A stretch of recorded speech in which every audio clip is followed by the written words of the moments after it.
everyone says that they're for cutting, right? But when you get specific and say, I want that agency to go away or that program to be repealed, oh my God, it all of a sudden turns into calamity. Don't you dare touch my vital program.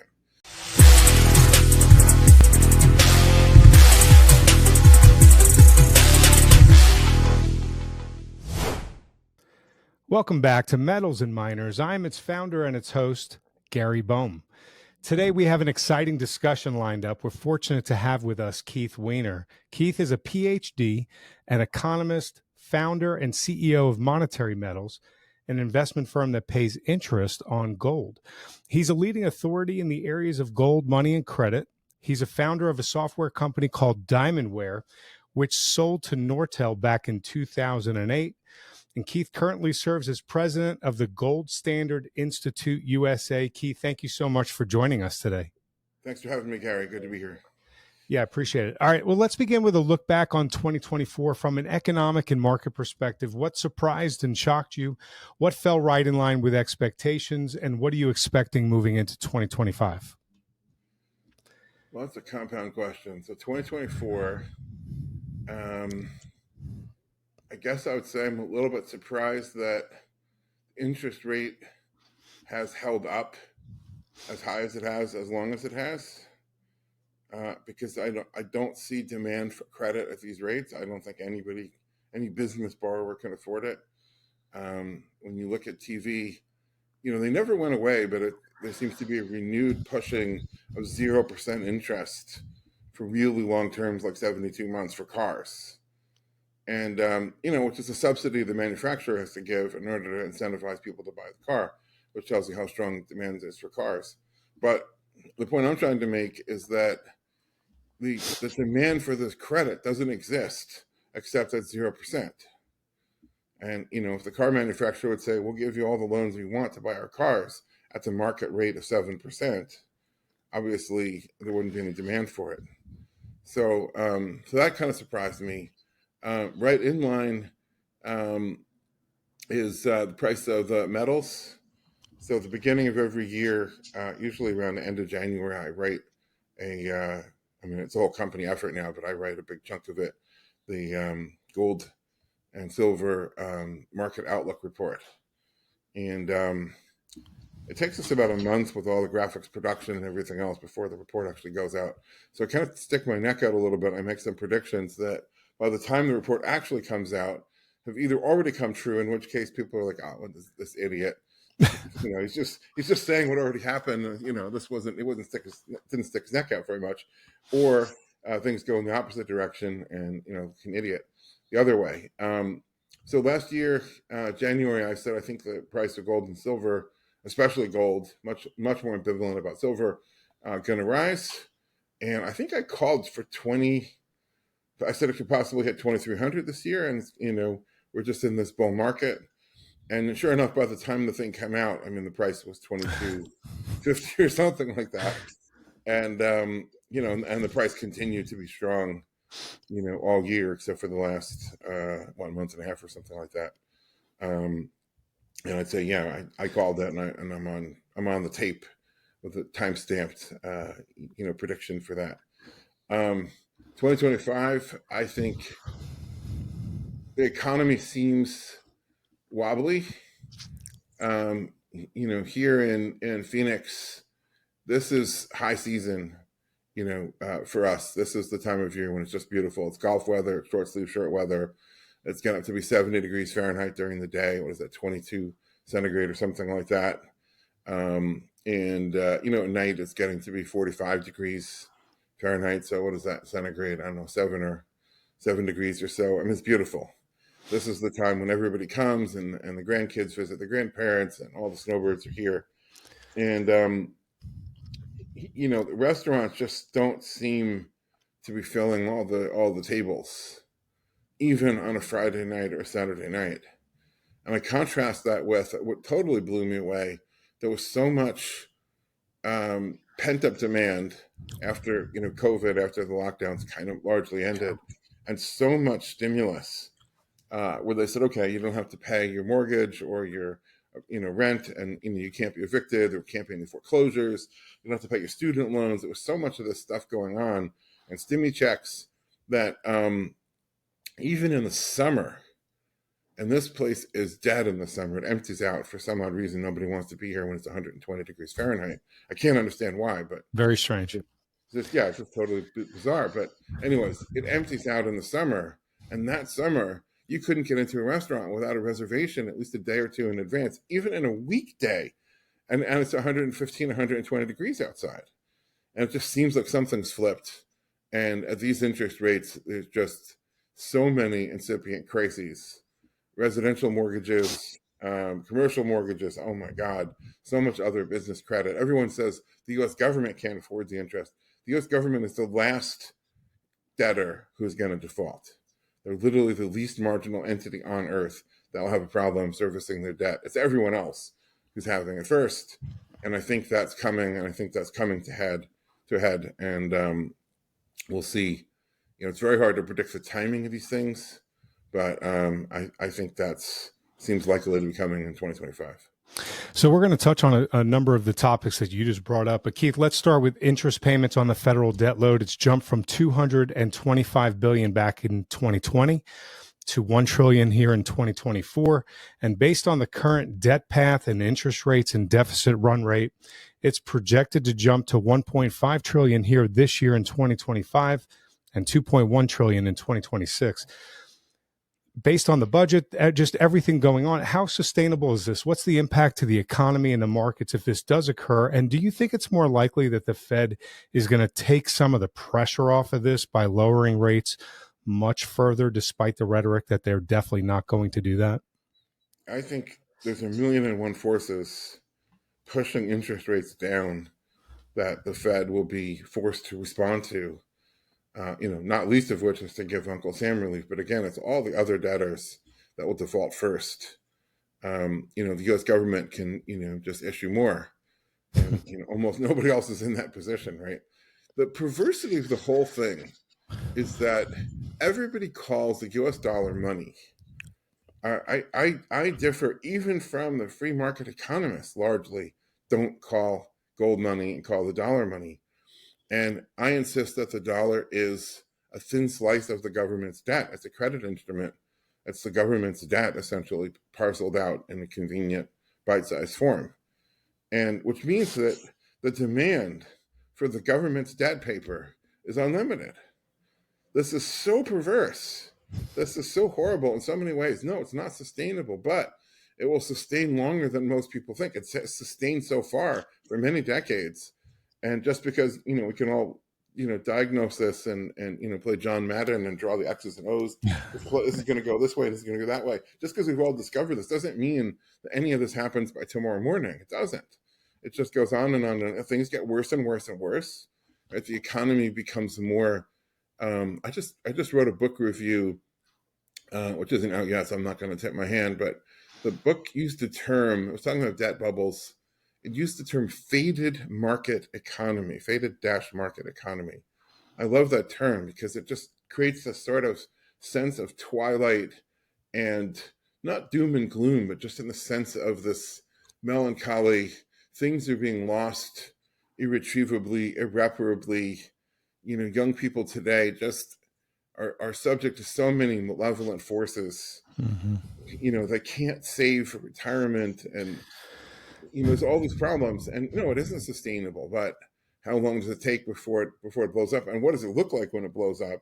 And I don't think anybody, gold people, Bitcoin people, whatever, are going to feel particularly vindicated in the chaos and unfortunately violence and collapse that will ensue. It's not going to be a time for anybody to say "I told you so." It's going to be time for people to say, where can we run to that'll be safe? And there's not going to be a lot of good places for that. Yeah. So an estimated $9.6 trillion in maturing debt, called the debt wall by many, is coming due in 2025, plus the 2 to 3 trillion in fresh new debt. That's without a recession. That's going to be issued.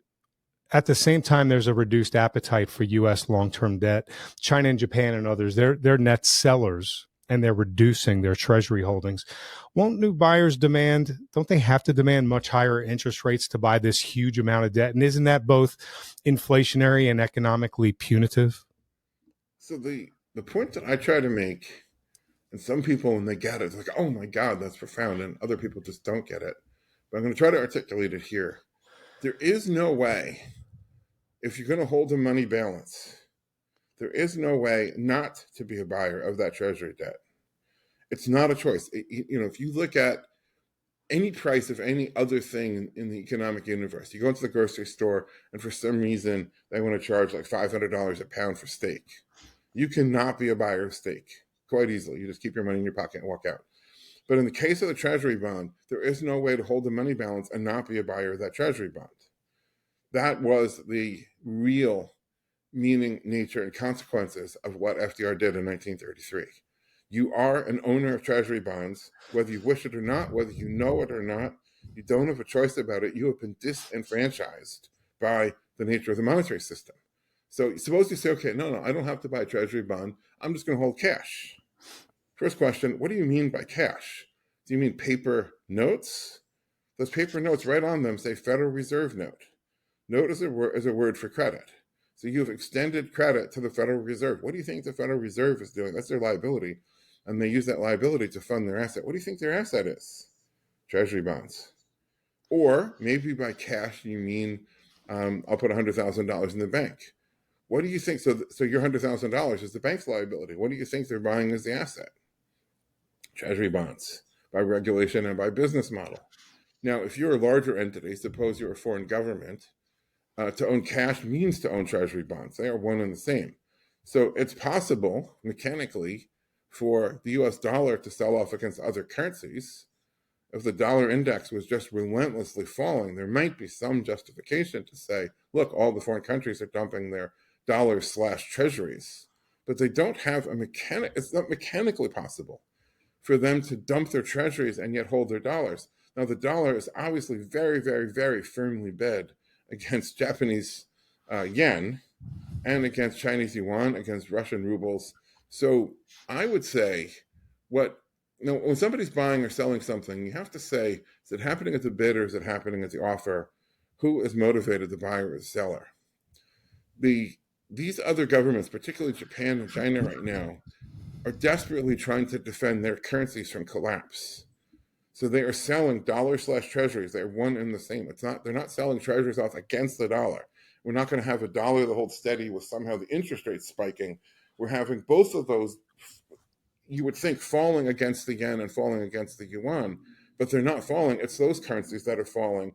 And these governments are trying to sell. It's what a Banana Republic Bank does. When they say our peso is 1-to-1 with the dollar, the moment the market is selling pesos, what do they have to do? Sell dollars and buy their own pesos. Where does it end? Inevitably, that they've sold all their dollars and all the pesos come back home, and then they have to admit that, oh yeah, it's not really 1-to-1 pesos to dollars anymore, it's 100-to-1. And then they try to go back to the market sheepishly with their tail between their legs, admitting that their peg was busted.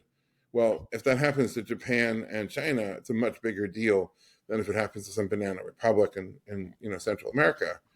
But that's what's going on right now. The people in these countries are desperately selling their currencies. Now, Japan has an open capital account. It's possible to sell the yuan, the yen, excuse me. China has a closed capital account. It's illegal to dump the yuan and buy dollars if you're a Chinese citizen. And they do it anyway. They're risking their lives to do this trade because they fear and hate their government and their currency that much. So to paint this as somehow in any way bearish on either treasury bonds or the U.S. Dollar or the U.S. government has got it exactly backwards, in my opinion. Appreciate that. So, Keith, recently outgoing U.S. Treasury Secretary Janet Yellen, she said on January 14th that the Treasury is going to run out of money. And according to her comments, she said extraordinary measures are going to be necessary. In your estimation, what kind of measures would you expect to see taken, and what type of impacts are these extraordinary measures going to have? So, actually, you said January 14th. You mean January 4? January 14th that's what she said. Oh, it will run out on January 14th. Yes. So she's talking about the debt ceiling and that they can't issue more treasuries, I presume. I didn't see her make a statement. So Okay, she just said that the Treasury is going to run out of money.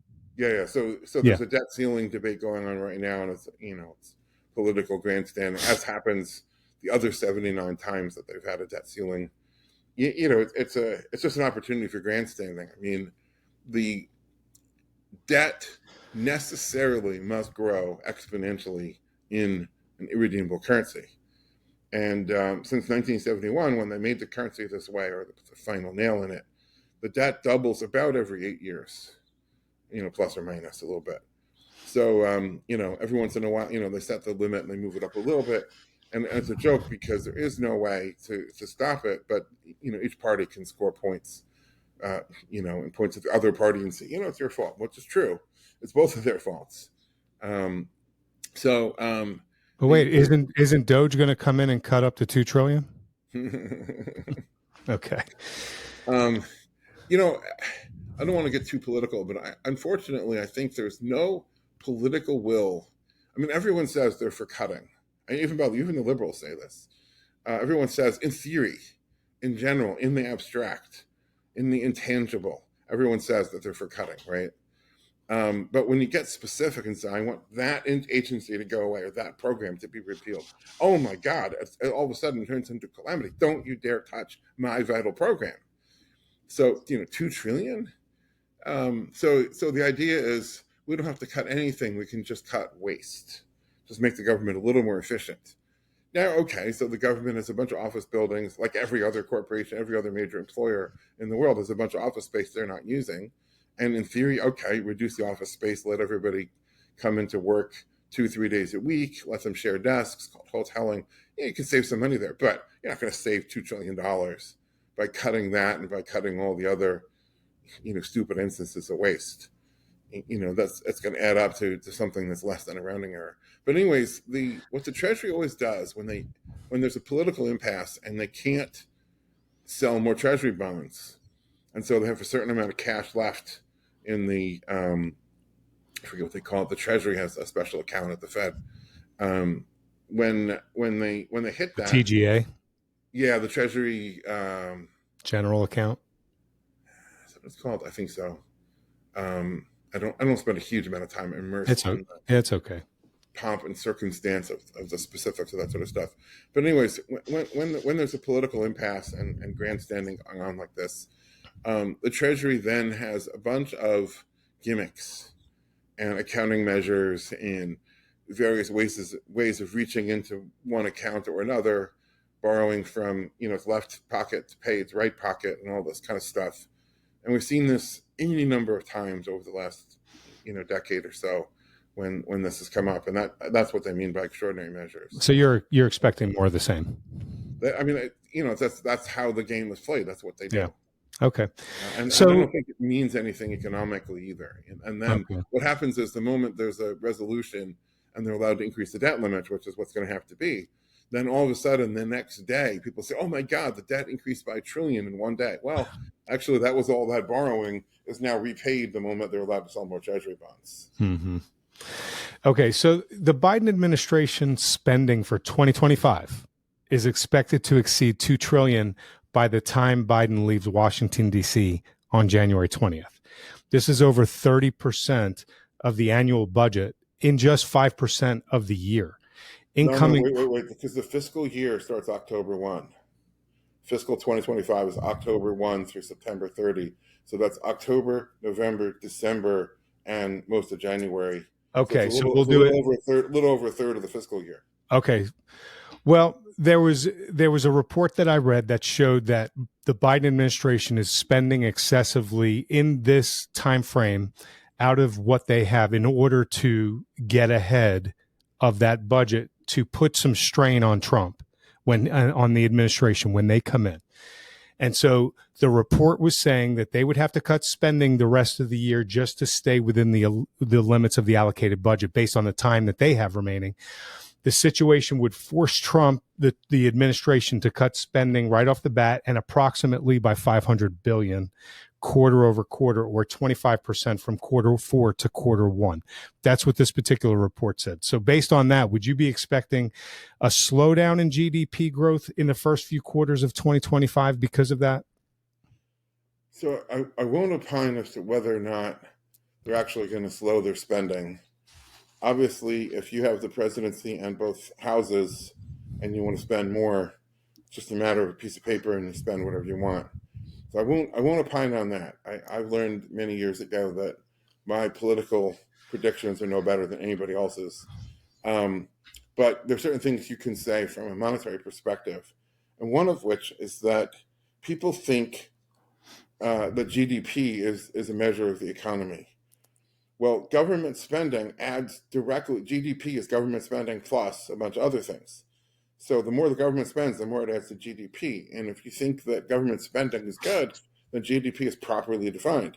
If you think the government isn't, the only thing the government can spend is whatever it takes from you and spends it on things less efficiently than you can, then the more the government component of GDP grows, the worse it is. So, if the government were to cut back its spending, which I make no prediction on, but if that were to happen, then GDP would shrink and the economy would be under, especially. See, I don't think of this in terms of just the revenues per se. I really like to focus on credit, and so because if you own, let's say you have a little store, I don't know, a print shop or something. If you own everything free and clear, you own the land, you own the building, you own the equipment, and then revenues are dropped by 10% or something. Okay, fine, whatever, right? So you have one less vacation that year or something. But if you owe millions of dollars on this print shop and revenues cut by 10%, and meanwhile your total net profit is less than 10% of revenues, 10% reduction in revenue could mean completely wiping out the profit. Profit is how you pay the interest on your debt. So all of a sudden it puts the squeeze on debtors, and that's where defaults happen, whether people default on their car payment, their truck payment, their mortgages, credit cards, business debt, corporate debt, commercial real estate debt. So if the government is going to cut its spending, that's the dilemma. Now, as we just pointed out a minute ago, or discussed a minute ago, more government spending is unsustainable. But cutting government spending will cause a calamity. This is the dilemma that they've created by rigging the system this way. Yeah, it really is a dilemma. Okay, so coming out of the pandemic, so many consumers couldn't get ahead due to their salaries versus the rising cost of living that was taking place. Many of them lost hope in achieving financial independence until they hopped aboard the rising asset train. This is especially true of the under 40 to 45 age cohort. It was basically a YOLO situation. You only live once, where they started to put everything into cryptos, real estate, the markets, anything that was basically, catching a bid, right? In order to have a shot at that 100x or that 1000x return. It seemed like it was either that or there was no shot at a decent retirement at that point in time. By historical standards, it was very speculative. My question is won't that massive speculation eventually revert, get flushed out, and cleansed from the cycle as that type of speculation has in the past? And if that does happen, what's the degree of damage that could be lurking here? Very good questions, and not enough people are asking this sort of question, and I'm going to make some enemies for sure with my answers, but the truth is the truth, and it is what it is. Yes, that's enormously destructive. Sometimes when, particularly the Bitcoin maximalists, will make a statement, like everybody needs to buy Bitcoin and everyone can get to their financial goals that way. I'll make a sarcastic statement. I'll put it in quotes to indicate it's like this is what's being said. Whole generations can too get rich by betting on an asset price, because obviously to state it that way, it should be obvious. It's absurd. Whether it's tulips, whether it's Mississippi, stock bubble, whatever analogy you want to use to, it's absurd. But you're right. The underlying problem is you can't save in the ordinary sense and hit any of your goals. So let's say you're 30 years old and you're thinking of getting a house. House prices are rising faster than the amount that you can set aside from your salary to make a down payment. So you need to put down 10, 20% to buy a house. And so as you're saving up towards that, but the house price is rising faster than you can save. So you're actually falling farther and farther behind. And then you look at your what is the likely cost of retirement, and that's receding farther and farther compared to the puny amount that you can save. Now I'm old enough that when I started my career around 1990, the standard advice was set aside 10% of your salary, put it into like bank CDs. It wasn't anything exotic. And by the time you're 65 years old, they figured out what percent. Like I think you need about 2/3 of your working income in retirement, because by that point your house should be paid off and you don't have kids in school anymore. And you'd get to that 2/3 of your income by having, I think it was 1.5 million, 1.2 million, something like that in the bank, if you set aside 10% of your salary at that time. And but when you look at the math of that, what you ended up that nest egg in retirement was like 85% was the compounded interest on what you had set aside, and only 10 or 15% was the actual raw set aside of your salary. But that was 1990. There was the real interest rate. Today, okay, notwithstanding that interest rates have blipped, but I don't think they're going to last. The interest rate, they've effectively waged a war on interest, and unlike the war on drugs and the war on poverty and all these other wars, actually won the war on interest. It's over. And you can't really, save for retirement or any other major goal. So that forces people to seek a kind of an ersatz, or a phony, bogus yield, like fool's gold, like a fool's yield in rising asset prices. And I like to use the analogy: suppose you inherit a family farm, your grandfather passes away, and you get this farm. It's a couple hundred acres, and whether it be in West Virginia, upstate New York, wherever. And there's two basic approaches you can take to that. And one is operating that farm to produce a yield of crops. And, maybe there's pigs and chickens and whatever, and cows producing milk. And, you can walk your property, and every day you can think of some way of improving its yield. And that's how you eat, and that's how you support yourself. Or in the modern speculation sort of way, you can sell off little bits of the family farm to buy groceries by liquidating the farm, essentially. And you sell off the back 40, and they put up condominiums over there, and now you live for a few years. And then you tear down the barns, because barnwood planks are just super hip for flooring for high-end condos.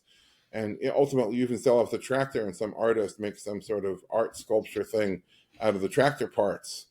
And you chop down the apple orchard because fruitwood trees are really hip for cabinets, and and all this stuff. And that's what speculation does. So what's going to happen in the end is that it's a process of conversion. In legal circles, conversion is kind of an illicit taking of property, right? So it's a process of conversion of one party's wealth into another party's income to be consumed. Nobody would spend their own savings. People are, sort of have a revulsion against that. But when asset prices just relentlessly rising, people fork over their savings to someone else who receives it as income. And the person who forks it over thinks he's saving, or he's buying an asset that's inflation proof, or whatever story, whatever narrative he buys into. And then his savings is consumed. And then eventually, because, Bitcoin in particular is a negative sum game, it's enormously expensive to run the network. When you look at how much electricity, let alone NVIDIA chips, NVIDIA is now a multi-trillion-dollar company. Yes, partially AI, but a big part of it is crypto. The cost of running this is enormous, and it's a negative sum game, which means eventually it has to come to an end. I mean, it's even a zero sum game would come to an end, but it's a negative sum game. And when it does, everybody who thought they had savings at, I don't know where the final price is, the final peak is likely to be. And I make no predictions as to whether 100,000 is it or not it. But when that happens, then people are going to find they're wiped out. And then, they're going to turn to the regulators and say, how did you let it possible? How did you allow this to happen to me? And there's going to be lawsuits and all kinds of stuff, but it's all gone. And there's an opportunity cost, because people who could have been doing something else with their money, something productive, instead didn't. And there's all these careers that have been squandered by people going into something blockchain related or Bitcoin related. And when it all blows up, all those careers are toast as well. But even beyond crypto, there's speculation galore going on since 2009, since they started pumping all this money into the system. You're expecting all of that speculation to get purged? Well, there's a political component to that says, well, maybe. I mean, economically, there is going to be enormous pressure to have that purge, but I think politically, I mean, there's no question nobody wants to be the government in power when that happens, because that government will be hated, and everybody will say, "Look how badly, Bush mismanaged the economy." Well, the bubble that blew up in 2008 was, partially what Bush is making, but also Clinton's and his dad's and Reagan's and Volcker and Greenspan. A lot of people had a lot of complicity in that. But I would say something else, which is the Fed of today would criticize the 2007 Fed and say that the 2007 Fed was asleep at the switch, negligent, and ignored all the things that they should have. Their view is that the Fed should be proactive and tamping down each one of these little things as it begins to erupt. And so today, I would say the Fed is hyper proactive and not going to want to allow anything like what the Fed in 2007 allowed, right? Which is Bear Stearns blowing up and then Lehman Brothers, right? I think they're gonna jump in with zero interest rates and beyond and more QE. Although I think if I'm going to make a political prediction, it would be that they're going to come up with a new name. It won't be called QE this time because that name is toxic. They'll call it something else. But they're going to come in, with the money printers on full bore, full tilt, and not allow it, right? And so this is what Mises talked about, is that in the end you can't avoid the bust, and if you want to double down and triple down and quadruple down, you can prolong it a bit, but eventually you end up with a crack up boom and the whole thing blows up. But the question is, how far down the road is that? And my readers know I'm certainly no fan of John Maynard Keynes, but Keynes got one thing right, and that is that the market can stay irrational longer than you can stay solvent. Exactly. So how long does it go? I wouldn't necessarily say, right? So in 2012, I said I thought we had 5 to 7 years before this thing completely blows up and into smithereens. Well, obviously, here we are. It's 12 years from then, and no sign of it blowing up just yet.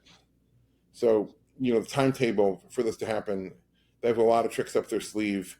And as Adam Smith said, there's a great deal of ruin in the nation. Well, we still have more ruin to go, and how much more is very hard to predict. Well, that was a great synopsis right there. I really appreciate it. Let's shift over to gold and silver. In 2024, it took a little time out of the gate, and then gold and silver started taking off. Gold first. There was some volatility, and at the end of the year, it kind of slowed down. Anyway, the net result was gold finished about 2,600, up about 26%. Silver finished at about $30. It was up about 21, 22%. They're both best performances since about 2010. What's your analysis pointing to for both gold and silver moving into 2025? So in general, I think that we're not in. So after 2011, the silver price broke down violently in April of 2011. The gold price hit its peak in August of 2011. So the gold price held strong a bit longer and didn't break quite as violently. Although in 2013 there was some pretty big drops even in gold. And then there was this endless bear market of, call it 2012 or certainly 2013 through 2019. We're not in that period anymore. That was a period where every time the price would blip, and the long-suffering gold bugs would say, "That's it. This is the rocket ship to the moon." And I would put out so many articles just saying, "This isn't the blast off that you're looking for," the Jedi mind trick thing. We're not in that period anymore. That was a period of sell the blips, unfortunately. We're not in that anymore. I don't believe that's going to return anytime soon. I also don't think that were in the 2009 to 2011 period, where an awful lot of people bought gold on the narrative that we're going to have massive consumer price inflation, which didn't materialize at that time. And I called that. I said it's not going to happen. So people bought it to hedge something that wasn't happening. And I think in part, and then of course, once the price is really going up, a lot of other people buy it because they can just see the momentum on the chart. And so those two categories of buyers eventually all bailed out. And that's what created that long bear market. One by one, they capitulated. And we're not in that kind of bull market either. That's not why people are buying it today. No. I'm traveling very extensively right now. Monetary Metals has set up a subsidiary in Dubai, for example. So we have an office there and, one full-time employee so far and more to come. And what I see is in that part of the world, the activity going on in the gold market is almost unimaginable if you're sitting in the United States, where gold is pretty moribund at retail right now. The retail isn't really selling. It's not like everyone's driving to the dealer with their whole, coin in bars and just like dump it at any price. That's not going on, but there really isn't a lot of buying activity either at the moment. And so it's pretty moribund. But, in Dubai and other places like that, it's going gangbusters. And, coming into that market are four different worlds that have nothing to do with America. And those are largely China, India, Turkey, and the Arab world. And three of them are buying gold as a antidote or as an alternative to their own bad monetary systems. The Chinese are buying gold as a way of dumping the yuan. The Turks have potentially imminent hyperinflation or have been facing that. I think it's a little bit more quiescent now. India, I wouldn't call it imminent hyperinflation, but the Indian rupee is always going down against the US dollar. It's something like 7% a year against the dollar. Of course, the dollar is not exactly holding steady against gold anyway. And so, the Indians are always buying gold, and the more the rupee is going down, the more they want to buy gold. The Arabs are the only ones, the Gulf, the GCC nations, their currencies are pegged to the dollar and they're stable.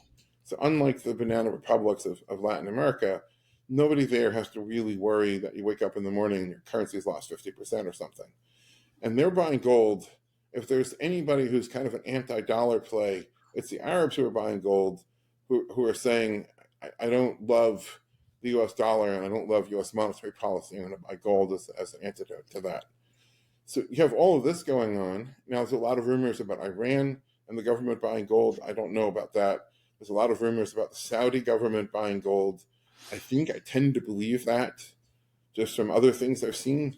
But it's really hard to, there's all these rumors that swirl around, and unless you're there in the room, and usually the people in the room are in no position to talk about it publicly. But I believe that with Saudi, maybe Iran as well, it would make sense. And so this is driving a lot of buying of physical metal. And then at the same time, you have savvy Westerners, family offices are buying metal, other players like that are buying it. And so, you have a pretty firm bid on gold, obviously, as we've seen. Now, if I can just take one moment, I want to look at, we calculate something that we call the fundamental price of gold and of silver. And I just want to calculate it right now. I just want to run it, which I haven't done in a while. I've had a few days of holiday here in the last couple of weeks. So where we were for most of last year, right up until early December, was we had a fundamental price of gold that was hundreds of dollars above the market price.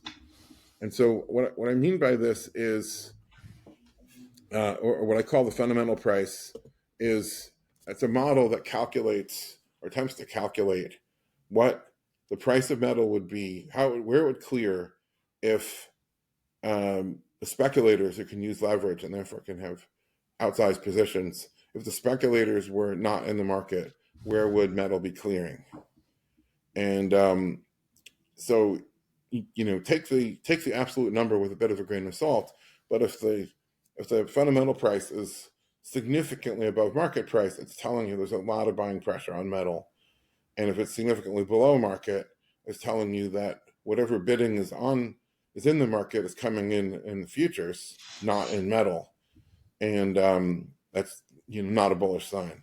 So for most of the year, if you want, I can share the graph or share my screen. You tell me what you want to do, if this would be helpful. If you send it to me, I could post it up here.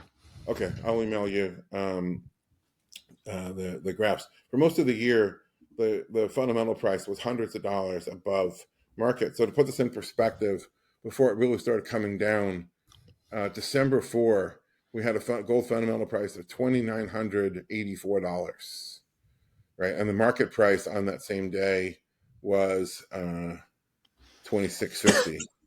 Then the fundamental price really has crashed down. It's now actually a few dollars as of Friday. It's a few dollars below the market.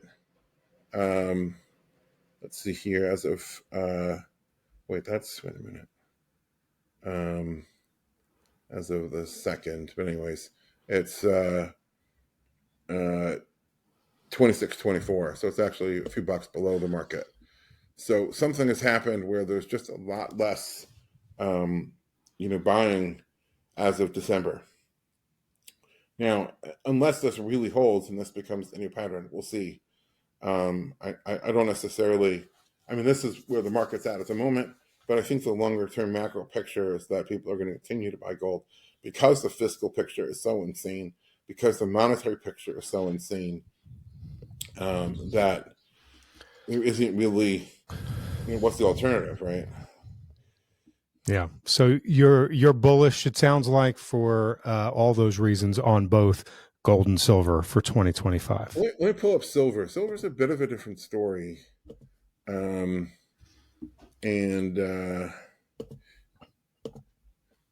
a lot of the people who buy silver, so the silver fundamental price is also below market. It's $28 and change.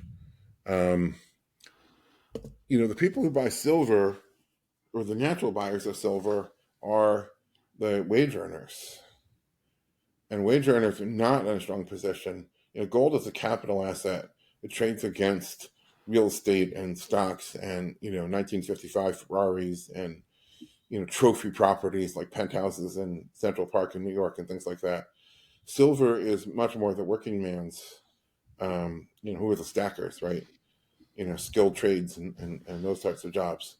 And those people are under much greater pressure, and I think it's one of the reasons why. And the fundamental price all year of silver, while it might have been a bit above the market price, was nowhere near as a percentage above the market price the way gold was. And now, silver fundamental is below market as gold is as well. So cautiously, tentatively bullish on the metals and much more cautious and tentative on silver than on gold. Okay. This has been a fantastic conversation. Before we wrap up here and I ask Keith the final question, I want to point everyone over to our Substack. Go to metalsandminers.substack.com. We post content on the consumer, economy, markets, artificial intelligence, individual metals and miners, and all the expert interviews that we conduct, just like this one. They are all up there. When you subscribe, we want to give you a free gift. It's a report that we wrote. It's based on the important Ray Dalio foundational premise. It's titled, "If You Don't Own Gold, You Know Neither History Nor Economics." This free gift is a must read for everyone on why we all should own gold. So head over to metalsandminers.substack.com, put in your email address to subscribe, and receive the free gift on us. Also, I'm positive that you've enjoyed the conversation with Keith as much as I have.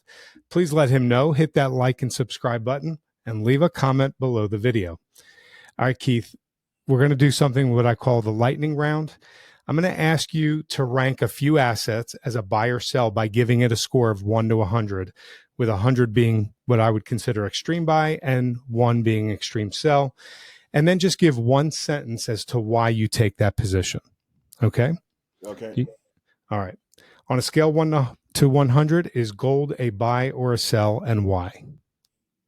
So if you don't have any as a 100, you got to have some. And it's not a function of price. It's a function of just simply protecting yourself. gold is the only financial asset that is not someone else's liability. So put that at 100. If you have plenty of gold, 40% of your portfolio is gold. As I said, right now, I'm tentatively cautiously bullish. The fundamentals have changed in the last month in a way that bears, further watching, but I still think we're in a bull market for all these macro reasons, so call it a 70. Okay, so it's just dependent upon what you currently have in your portfolio. All right, so on a scale of 1 to 100, is silver a buy or a sell, and why? I'd put it at a 60. I mean, you don't have to own silver. Gold, I think you have to own it. I don't think you have to own silver. I think silver is the thing that has the kicker and can potentially outperform gold, especially with the gold-silver ratio being where it is right now. But as I said, I'm more cautious and more tentative about silver than gold. So call that a 60 at this moment in time. On a scale of 1 to 100, is copper a buy or a sell, and why? So copper price has risen a fair bit.